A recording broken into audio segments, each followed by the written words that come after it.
I walked into my parents' home still wearing the wedding gown I'd had custom made. Mara spun in circles beneath the foyer chandelier, champagne sloshing from her flute, soaking the floor, her laughter echoing like a celebration of something noble. People clapped and chanted, like she'd just ended world hunger. She caught sight of me and smiled, unbothered, like this was just another quirky story she'd post online later. 3 weeks earlier, everything was untouched. March in Asheville was brisk but serene, the kind of hush that felt like a soft blanket around your chest. Jonah and I were finally shaping the life we'd always talked about. He was patient, deliberate, a ceramics professor with weathered hands and a voice that sounded like morning. He listened, always, and looked at me like I was the first line of a favorite poem. We got engaged quietly in January. No announcement. No social media burst, just a carved ring made from driftwood, 2 mugs of ginger tea, and a dusky sky over the blue ridge. We set the date, June 14th. Intimate, thoughtful, no frills, just close friends, a few grad students, and the community art center where we first met, Wild Fern Collective. All exposed brick and crooked charm. Invitations had gone out. The jazz trio was booked. My dress, handmade by one of my former interns, was stitched with winding ferns, because Jonah once said I reminded him of quiet growth. It was all falling into place until Mara called. She had news, she said, insisted on a family dinner. I should have known. The moment I stepped inside, I saw it. Gold foil balloons, a tiered cake, our mother filming with manic energy, dad popping a bottle, Mara at the center, glowing in a white silk sheath, clutching the hand of a man I'd barely exchanged 5 words with. Everyone, she called out. Theo and I are getting married. I froze. We all did. She'd only been dating him since Christmas. Loud, performative, always talking about networking like it was an art form. Then she dropped it. We're doing it on June 14th. Isn't that crazy? Meant to be, right? I looked from her to my parents. No one blinked. That's my wedding date, I said. Mara just grinned. Yeah, but it's not like you copyrighted it. And yours is super small anyway. Then the kicker, ours is at Solterra Hills. Theo's stepdad got us the grand hall. I waited for someone to speak, someone to say this wasn't okay. My dad just shrugged. Makes logistical sense, Lyra. Mara's wedding will have more people, more guests, more press. My mother chimed in. You could just move yours to the weekend after. It's not like anyone will notice. Yours is more, sentimental. I stood there, watching it all, streamers, flashes of cameras, the air thick with approval, and felt like I was drowning in slow motion. I'm not changing the date, I said, low but clear. Mara's expression faltered. Why are you being difficult? I stood still a moment longer, let it all sink in. Then I grabbed my coat and left. Mom called after me.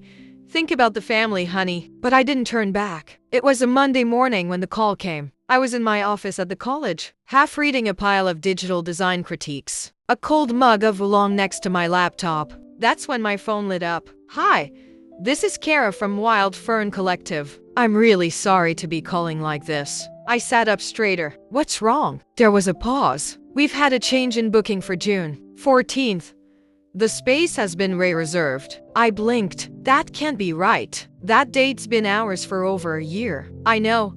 I double-checked the log. The new reservation was made in person yesterday, under Mara Caldwell. I didn't even register the rest. The hum of the fluorescent light above me went quiet. The tapping of spring wind on the window gone. Just her name, Mara Caldwell, splashed across a contract that once belonged to me. A name that used to mean shared birthdays, tangled hairbrushes, whispered stories in bunk beds. Now it meant betrayal. Mara hadn't just taken my date. She'd taken our place. The gallery Jonah and I had built our story around. The place he first kissed me beside, that rusted sculpture that looked like a broken bird mid-flight. The only place that still felt like us. I hung up without a goodbye. Just sat, paralyzed in the quiet. That night, I told Jonah. He didn't speak, didn't interrupt. Just sat beside me on the sun-warm couch, held my hand, and listened like my pain had its own language. I told him everything, how they brushed me off, how Mara grinned like a queen at coronation, how my own mother said,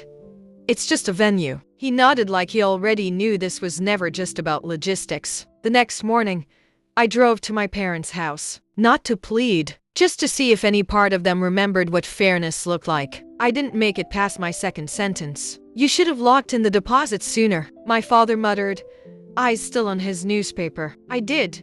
She outbid me. He folded a page calmly. "You can't really be surprised, Lyra.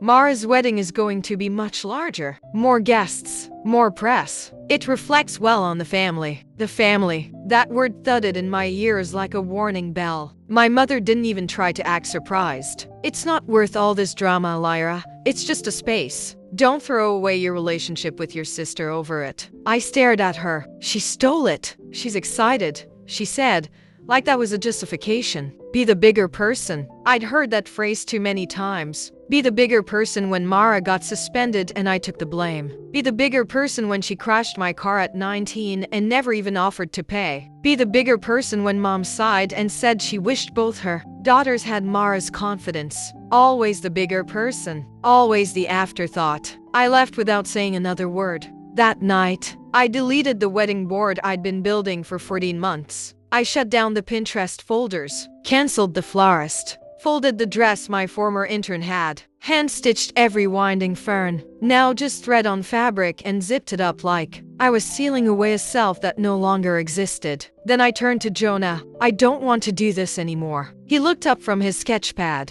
"Do what?" "Pretend. Pretend this is fine. Pretend I'm okay being erased." He didn't say anything at first. He simply closed the sketchbook, stood up, took his coat and keys, and said, "Come with me." I followed Jonah without asking, unsure if I was escaping or waking up. We drove in silence. It was almost PM when Jonah turned off the main road and onto a quiet stretch of Route 70, away from Asheville's glow. The mountains unfurled beside us, the last breath of day folding into soft indigo and pine. I didn't ask where we were going. I didn't need to. I was emptied out, not just tired, stripped bare. I'd spent years stretching myself around other people's comfort, making room where none was offered. And now the one thing that was supposed to be mine had been claimed like I was never part of the plan. After 20 more minutes of winding through the foothills of Solace Ridge, he slowed near an unmarked turn cloaked in overgrown birch and moss. A wrought iron gate loomed ahead, half draped in ivy. A motion sensor clicked. The gate creaked open. I looked at him. "Where are we?" He didn't answer, just kept driving. We rolled along a gravel path lined with mountain laurel and wild phlox. And then it appeared low, wide, almost hidden, as if it had been breathed from the land rather than built. Stone and glass stitched into the hillside. Evening light danced across the windows like water. I leaned forward. "Jonah, whose house is this?" He looked at me finally. "I designed it." I blinked. "You designed it?" He nodded. "Built it. Live here. It's mine." He parked beneath a curved timber awning and cut the engine. The world outside went unnaturally quiet, like the earth had leaned in to listen. "I haven't told you everything," he said. "Not because I didn't trust you, but because I've seen what happens when people find out what I walked away from." I turned to him, my breath tight. "I grew up different," he said quietly. "Old family, inherited money, all the expectations that come with it. But it never felt real. So I stepped away, changed my name, built something of my own, from nothing but clay and time." My throat closed. "That gallery where we met," he added. "I funded that installation, quietly, under a grant name. I wanted to see who showed up because they loved the work, not because they wanted something." His voice softened. "I've had enough people love me for the wrong reasons. I just wanted one person to see me clearly." I didn't speak, just looked at him I thought I knew, who apparently lived inside a sculpture disguised as a home. He stepped out and opened my door. I followed him through a curved glass corridor that led into the heart of the estate. Soft lights shimmered to life as we entered bare floors of waxed limestone, warm walnut shelves, delicate ceramics on plinths. The air smelled faintly of rosemary and old books. A reflecting pool rested at the center of a skylit atrium, light rising from below the surface like some gentle secret waiting to be told. "This is unreal," I whispered. Jonah stopped beside the atrium pool, the reflection of glass stars trembling at our feet. "If you still want to get married on June 14th, Lyra, this place is yours," he said softly. "All of it. For the wedding, for whatever you need." My throat caught. "You're not doing this to outshine Mara, are you?" He met my eyes, steady and clear. "No," he said gently. I'm doing this so no one can rewrite your story again. I stood in that hushed, echoing space and felt something shift. Not just gratitude, not even love, dignity. After all the folding, all the shrinking, all the swallowing of silence, I was being offered something I didn't have to beg for, a place that didn't ask me to disappear, a future I could step into without apology. I reached for his hand. Then let's make it unforgettable. He smiled. She had no idea what was coming. The message landed at 10:42 p.m. I was lying in bed, staring at the ceiling, tracing cracks in the plaster like they were constellations of every decision that led here. From almost wife to narrative footnote. My phone buzzed. Theo Blackwell just followed you on the fold. We'd barely spoken. That alone was strange. I remembered him from holidays, the ones Mara turned into showcases. He was always orbiting the conversation, drink in hand, talking over people and into silence, convinced of his own gravity. But what came next made me sit up. DM from Theo. You deserve better than what they did to you. Can we talk? I stared at the screen. Once, twice, a third time. It felt like bait. But then something familiar, louder than doubt, rose in my chest. This wasn't a prank. It was unraveling. Mara's picture-perfect kingdom was showing cracks. Still, I didn't answer. I locked my phone, but the words wouldn't leave me. Can we talk? The next morning, I showed Jonah the message. He wasn't surprised. Answer him, he said. What? Why? Because sometimes the cracks show you more than the surface ever could. So I did. I typed one word. Me? Why? The reply came fast. Theo, because I'm not blind. I see what's happening, and I'm starting to wonder if I'm just another piece in her script. We met the next afternoon. A quiet cafe tucked behind the old plaza, tile floors worn uneven by time. Soft jazz weaving through the air. Baristas who wrote quotes on the sleeves of recycled cups. I wore sunglasses, my hoodie pulled low. Theo arrived looking ordinary. No designer swagger, no glossy grin. Just a man who hadn't slept in days. He sat without a greeting. She stole your venue? He asked flatly. I nodded. We met at some investment retreat in Sonoma, he said, dragging a hand down his face. She told me the space didn't have the right vibe. Said it didn't match her story. I took a slow sip of ginger tea. She's marketing the marriage, he muttered, and I'm the campaign. That one hit me. Not because I felt sorry for Theo, but because I understood. I'd spent years being the side character in Mara's endless monologue. A footnote in a caption, a prop in her curated joy. He leaned in, voice low. There's something else. Something I think you should see, she said, and I quote, let her cry about it later. Theo's voice was steady, but there was something acid behind it. She tried to bribe your gallery coordinator, told her the goal was to crush you, to own the story. My hand trembled slightly as I picked up the flash drive he slid across the table. Why are you giving this to me? He looked at me for a long moment. Because I'm done being a plot device. And maybe it's time she learned what it feels like when the script flips. He stood, buttoned his coat. Whatever you're thinking of doing, I want in. That night, I went home, lit a single candle on the windowsill, and opened my laptop. The recordings clicked to life. Her voice, silky with performance. Her laugh. The sneers that came in half smiles. The cruelty she wrapped in pastel words. She'll cancel, Mara told the gallery coordinator. She always does. She's soft. A pause. That space should go to someone who'll actually use it. I replayed that line again and again, until the silence between words cracked something in me. I wasn't soft. I was quiet. And there's a difference. That same night, Jonah made 3 phone calls. I didn't hear what he said, just a tone. Calm, precise, final. Later, a message landed on my screen. No names, no links, just a number. That number led to encrypted directions. To Sage Hollow Estate, a private haven tucked beyond the Blue Ridge Curve. A place few even knew existed unless Jonah wanted them to. The guest list was deliberate. Artists, curators, former students who had grown into visionaries, quiet women who had waited long enough for something of their own, survivors of performative families and headline-thirsty sisters, people who didn't need permission to celebrate truth. A week later, the whispers began. First, it was a cryptic blog on Southern Brushwork, a secret ceremony at a mountain estate, rumored to involve a rising artist and a reclusive ceramicist. No photos, no hashtags, Just a rumor thick with honey and wildfire. Then the Asheville Register dropped a bombshell. Architectural heir Jonah Whitmore to wed. Artist educator Lyra Caldwell in private. Ceremony at Sage Hollow.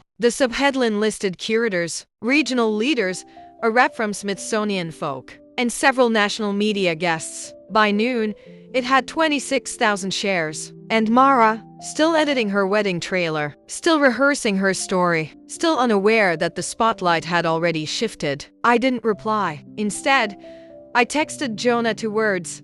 Play it. At 9:02 am, the video went live not on social media, not on YouTube, but on a secured RSVP-only page, linked exclusively to our wedding invite. Everyone attending would see it. Some people do anything for attention. Watch carefully who you trust. But no one responded. Her likes plummeted by 80%. The comment section was brutal. And that was only the beginning because June 14th was coming. And Mara had no idea what we had saved for the reception. The day began in silence. Not the anxious kind, nor the hollow stillness after grief. This was clarity. The sky above Sage Hollow Estate was cloudless. The morning air cool, wrapping around your shoulders like a protective shawl. The ceremony began exactly at 2 p.m., the same time Mara had claimed for herself. A string quartet played the piece Jonah had composed for me.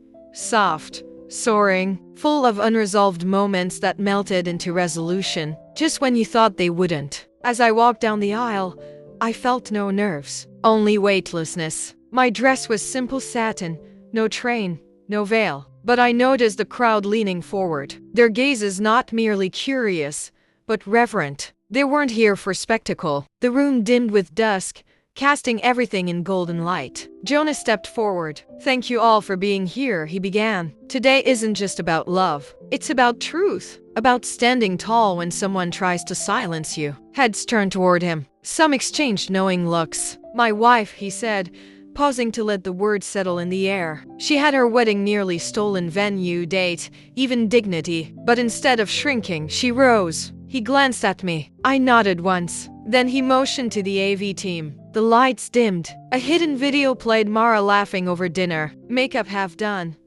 wine glass in hand. If she really loved him, she'd step aside. She called me just background noise. She said, "I'm the one with the real wedding." When the lights came back on, silence held the room until applause started. Not polite or hesitant applause that belonged to the truth finally spoken. It was thunder, and that's when the doors slammed open. Mara stood at the back of the room, still in her designer gown. Mascara traced quiet rivers down her cheeks. She took 2 steps forward, eyes burning with something I didn't recognize, maybe regret, maybe fury, but I had no idea how far this would go. 3 days later, I received a letter. Not a text, not an email, a handwritten note, no return address. Inside, a single sentence. "This isn't over. You stole everything from me. Just wait." I folded the paper, placed it in a drawer, and closed it without another thought. Because by then, Mara had already lost everything that truly mattered. And I had already gained something she never understood. A life that didn't need her approval to hold meaning. There was nothing left to prove. Mornings in the studio, clay dust on my fingers. Afternoons sketching doorways in forgotten courtyards. Evenings drinking wine in silence. The kind of silence that wasn't empty or awkward, but full. One evening, as we watched the sun dip behind the Blue Ridge from Piazzale Michelangelo, Jonah turned to me. "You look lighter," he said. "I feel lighter," I replied. Like I put down something I didn't even realize I was carrying. That's the thing about being erased for so long. You don't notice the weight until it's gone. The Wild Fern Collective became something more than a gallery. A sanctuary for those like me, artists once told to shrink, to soften, to step aside. People bullied for painting abstraction instead of realism. I saw pieces of myself in each of them. I told them what no one ever told me. You don't have to be loud to be powerful. You just have to be clear. And they listened. Meanwhile, Mara disappeared. Her Instagram went blank. No more brand deals. No more curated brunch tables or wedding countdown reels. Her management dropped her. Her sponsors pulled out. The same woman who once said, "Don't make trouble, just be graceful." The same woman who told me to adjust because Mara's wedding got more press. I didn't feel anger anymore, only sadness for how small her world had become. And I walked on. Some nights, I still think about the moment everything shifted. Not when Mara stole the venue. Not when Jonah revealed Sage Hollow. Not even when the video went live. It was the moment I said, I'm done pretending.